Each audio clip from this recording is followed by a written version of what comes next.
We turn next tonight here to Georgia, and all eyes on the runoff race for the Senate there. Democrats already have a majority in the Senate with that tie-breaking vote from Vice President Kamala Harris.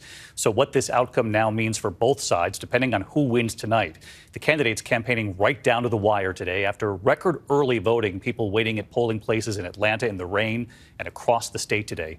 Democratic incumbent Raphael Warnock, Republican challenger Hershel Walker, and Rachel Scott tonight from Georgia. It all comes down to tonight. The nation focused on Georgia yet again to determine whether Democrats will expand their majority in the Senate. We're not leaving anything to chance, which is why we're standing out here getting sprinkled and baptized again.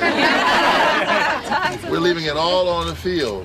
Democratic Senator Raphael Warnock says this race comes down to two things: character and competence. He says his Republican rival Hershel Walker has neither. Your rival's calling out your character. Are you confident that you could flip this seat? I'm not going to have that. We're going out to win this election. Right now, I'll put my character against Raphael Warnock any day. Warnock's response to that? My opponent says many things. You can't believe any of them.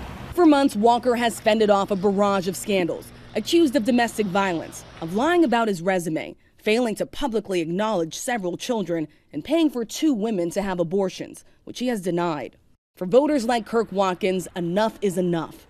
He voted for Republican Governor Brian Kemp, but won't be supporting Walker. I feel like I trust Mr. Warnock much more significantly than his opponent. What do you make of Hershel Walker? He's a joke. Why do you say that? He's yet to make a statement that makes any sense. He has no policies, and he's hand-selected by Trump for no particular reason, just because.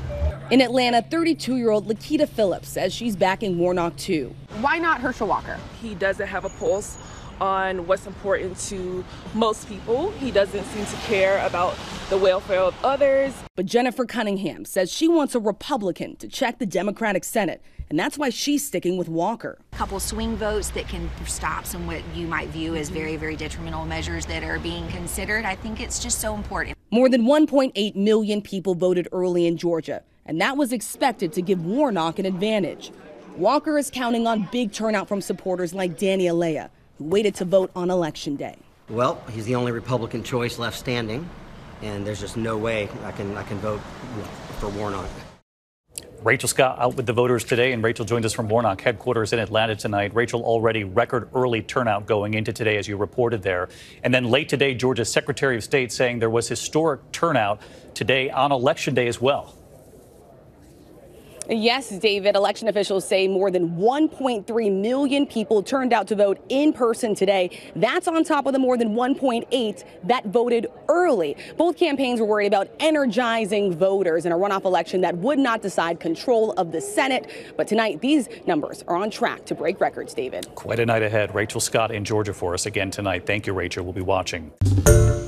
Hi, everyone. George Stephanopoulos here. Thanks for checking out the ABC News YouTube channel. If you'd like to get more videos, show highlights, and watch live event coverage, click on the right over here to subscribe to our channel. And don't forget to download the ABC News app for breaking news alerts. Thanks for watching.